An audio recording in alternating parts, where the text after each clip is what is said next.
The House of the Wolfings. Chapter 20. Otter and his folk come into Midmark. Otter and his folk rode their ways along Mirkwood water and made no stay except now and again to breathe their horses till they came to Battleford in the early morning. There they baited their horses, for the grass was good in the meadow and the water easy to come at.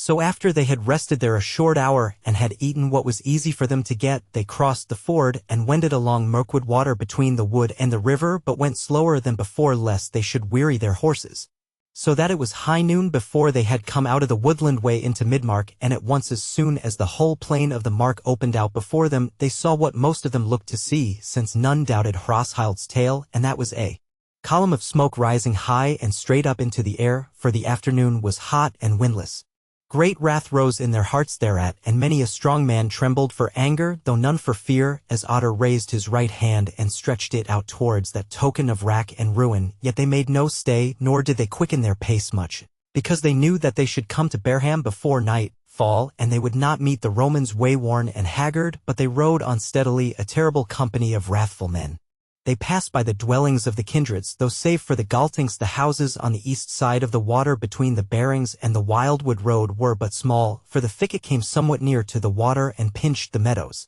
But the Galtings were great hunters and trackers of the Wildwood, and they of the Jettings, the Erings, and the Withings, which were smaller houses, lived somewhat on the take of fish from Mirkwood water, as did the Laxings also of the nether mark. For thereabout were there goodly pools and eddies and sun-warmed shallows therewithal for the spawning of the trouts, as there were eyots in the water, most of which tailed off into a gravelly shallow at their lower ends. Now as the riders of the Goths came over against the dwellings of the Withings, they saw people, mostly women, driving up the beasts from the meadow towards the garth, but upon the tofts about their dwellings were gathered many folk, who had their eyes turned toward the token of ravage that hung in the sky above the fair plain. But when these beheld the riding of the host, they tossed up their arms to them and whatever they bore in them, and the sound of their shrill cry, for they were all women and young lads, came down the wind to the ears of the riders. But down by the river on a swell of the ground were some swains and a few thralls, and among them some men armed and a horseback, and these, when they perceived the host coming on, turned and rode to meet them. And as they drew near they shouted as men overjoyed to meet their kindred, and indeed the fighting men of their own house were riding in the host. And the armed men were 3 old men, and 1 very old with marvellous long white hair, and 4 long lads of some 15 winters, and 4 stout carles of the thralls bearing bows and bucklers, and these rode behind the swains. So they found their own kindred and rode amongst them. But when they were all gingling and clashing on together, the dust arising from the sun-dried turf, the earth shaking with the thunder of the horse-hoofs, then the heart of the long hoary one stirred within him as he bethought him of the days of his youth. And to his old nostrils came the smell of the horses and the savor of the sweat of warriors riding close together knee to knee adown the meadow. So he lifted up his voice and sang. Rideth lovely along the strong by the strong, soft under his breath singeeth sword in the sheath, and shield babbleth oft unto helm-crest aloft. How soon shall their words rise mid-wrath of the battle into wrangle unheeded of clanging and rattle? And no man shall note then the gold on the sword when the runes have no meaning, the mouth cry no word, when all mingle together, the war-sea of men shall toss up the steel spray round 80. Now as maids burn the weed betwixt acre and mead, so the Barings roof burneth little aloof, and red gloweth the hall betwixt wall and fair wall, where often the mead sea we sipped in old days, when our feet were weary with wending the ways, when the love of the lovely at even was born, and our hands felt fair hands as they fell on the horn. There roundabout standeth the ring of the foe, tossing babes on their spears like the weeds o'er the low. Ride then, nor spare the red steeds as ye fare. Yet if daylight shall fail, by the firelight of bale shall we see the bleared eyes of the war-learned, the wise. In the acre of battle the work is to win, let us live by the labor, sheaf smiting therein, and as oft o'er the sickle we sang in time past when the crake that long mocked us fled light at the last, so sing o'er the sword, and the sword-hardened hand bearing down to the reaping the wrath of the land. So he sang, and a great shout went up from his kindred and those around him, and it was taken up all along the host, though many knew not why they shouted, and the whole host quickened its pace, and went a great trot over the smooth meadow. So in no long while were they come over against the stead of the Erings, and thereabouts were no beasts of field, and no women, for all the neat were driven into the garth of the house, but all they who were not wore fit were standing without doors looking down the mark towards the reek of the Baring dwellings, and these also sent a cry of welcome toward the host of their kindred. But along the riverbank came to meet the host an armed band of 2 old men, 2 youths who were their sons, and 12 thralls who were armed with long spears, and all these were a horseback, so they fell in with their kindred, and the host made no stay for them, but pressed on overrunning the meadow. And still went up that column of smoke, and thicker and blacker it grew atop, and ruddier amidmost. So came they by the abode of the jettings, and there also the neat and sheep were close in the homegarth, but armed men were lying or standing about the river bank, talking or singing merrily, none otherwise than though deep peace were on the land. And when they saw the faring of the host, they sprang to their feet with a shout, and gat to their horses at once. They were more than the other bands had been, for the jettings were a greater house. They were 7 old men, and 10 swains, and 10 thralls bearing long spears like to those of the Airings, and no sooner had they fallen in with their kindred than the men of the host espied a greater company yet coming to meet them, and these were of the folk of the Galtings. And amongst them were 10 warriors in their prime, because they had but of late come back from the hunting in the wood, and had been belated from the muster of the kindreds, and with them were 8 old men and 15 lads, and 18 thralls, and the swains and thralls all bore bows besides the swords that they were girt withal, and not all of them had horses, but they who had none rode behind the others, so they joined themselves to the host, shouting aloud.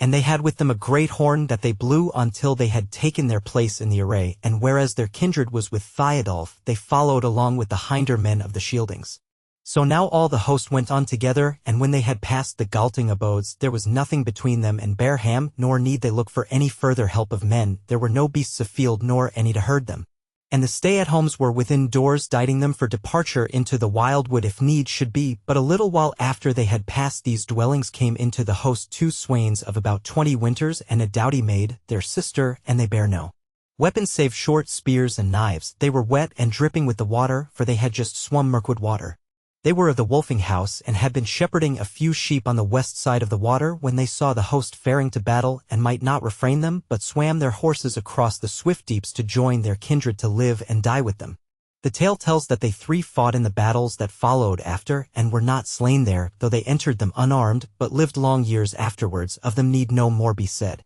Now when the host was but a little past the Galting dwellings, men began to see the flames mingled with the smoke of the burning, and the smoke itself growing thinner, as though the fire had overmastered everything and was consuming itself with its own violence. And somewhat afterwards, the ground rising, they could see the bearing meadow and the foemen thereon. Yet a little further, and from the height of another swelling of the earth, they could see the burning houses themselves and the array of the Romans. So there they stayed and breathed their horses a while. And they beheld how the Romans a great company was gathered together in close array betwixt the ford and the bearing hall, but nigh unto the ford, and these were a short mile from them, but others they saw streaming out from the burning dwellings, as if their work were done there, and they could not see that they had any captives with them. Other Romans there were, and amongst them men in the attire of the Goths, busied about the river banks, as though they were going to try the ford. But a little while abode Otter in that place, and then waved his arm and rode on, and all the host followed. And as they drew nigher, Otter, who was wise in war, beheld the Romans and deemed them a great host,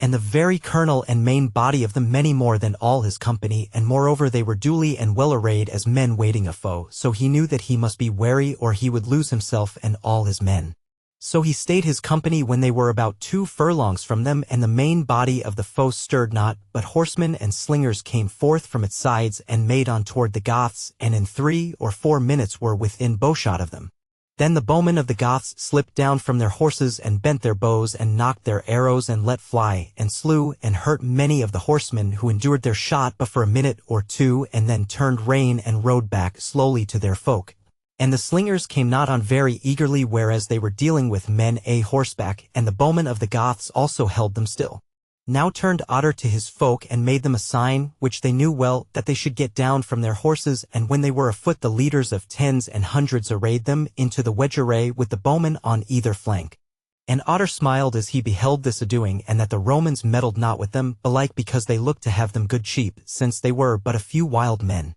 But when they were all arrayed he sat still on his horse and spake to them short and sharply, saying,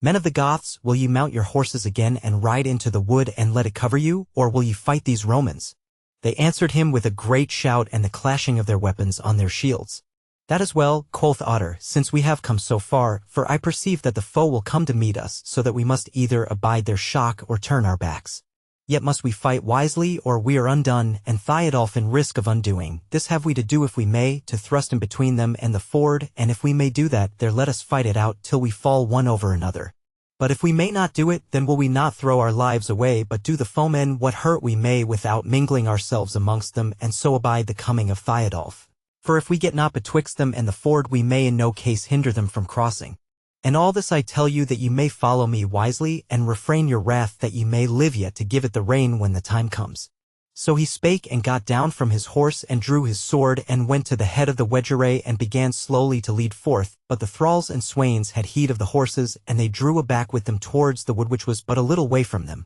But for Otter he led his men down towards the ford, and when the Romans saw that, their main body began to move forward, faring slantwise, as a crab, down toward the ford, then Otter hastened somewhat, as he well might, since his men were well learned in war and did not break their array. But now by this time were those burners of the Romans come up with the main battle, and the Roman captain sent them at once against the Goths, and they advanced boldly enough, a great cloud of men in loose array, who fell to with arrows and slings on the wedge-array, and slew and hurt many. Yet did not Otter stay his folk, but it was ill going for them, for their unshielded sides were turned to the Romans, nor durst Otter scatter his bowmen out from the wedge-array, lest the Romans, who were more than they, should enter in amongst them. Ever he gazed earnestly on the main battle of the Romans and what they were doing, and presently it became clear to him that they would outgo him and come to the ford. And then he wot well that they would set on him just when their light-armed were on his flank and his rearward, and then it would go hard, but they would break their array, and all would be lost.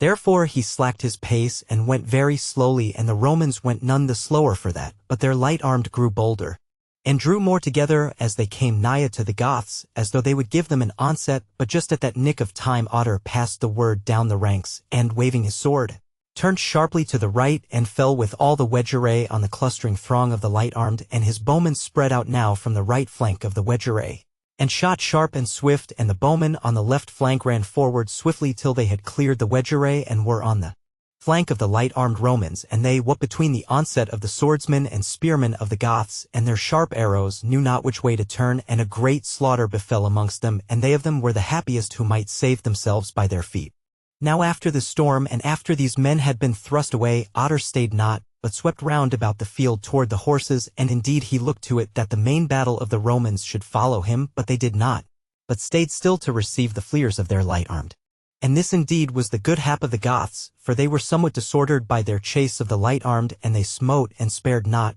their hearts being full of bitter wrath, as might well be, for even as they turned on the Romans, they beheld the great roof of the bearings fall in over the burned hall, and a great shower of sparks burst up from its fall, and there were the ragged gables left standing, licked by little tongues of flame, which could not take hold of them because of the clay which filled the spaces between the great timbers and was daubed over them. And they saw that all the other houses were either alight or smoldering, down to the smallest cot of a thrall, and even the barns and booths both great and little. Therefore, whereas the Marmen were far fewer in all than the Roman main battle, and whereas the same host was in very good array, no doubt there was that the Markmen would have been grievously handled had the Romans fallen on.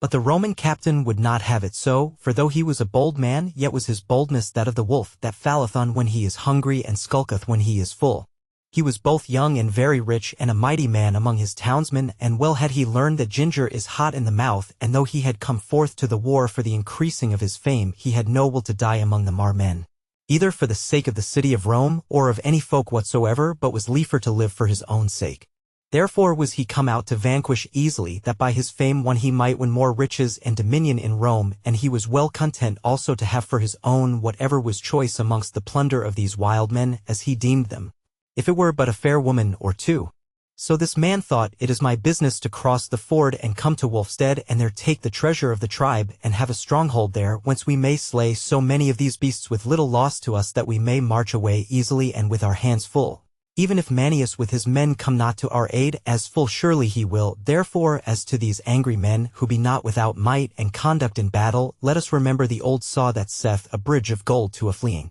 foe, and let them depart with no more hurt of Romans, and seek us afterwards when we are fenced into their stead, which shall then be our stronghold. Even so spake he to his captains about him. For it must be told that he had no tidings of the overthrow of the Romans on the ridge, nor did he know surely how many fighting men the Marmen might muster, except by the report of those dastards of the Goths. And though he had taken those 2 women in the wastes, yet had he got no word from them, for they did as the Halson bade them, when they knew that they would be questioned with torments, and smiting themselves each with a little sharp knife, so went their ways to the gods. Thus then the Roman captain let the markmen go their ways, and turned toward the ford, and the markmen went slowly now toward their horses. Howbeit there were many of them who murmured against Otter, saying that it was ill done to have come so far and ridden so hard, and then to have done so little, and that were tomorrow come they would not be led away so easily, but now they said it was ill. For the Romans would cross the water, and make their ways to Wolfstead, none hindering them, and would burn the dwellings and slay the old men and thralls, and have away the women and children and the Halson the treasure of the markmen. In sooth, they knew not that a band of the Roman light-armed had already crossed the water, and had fallen upon the dwellings of the Wolfings.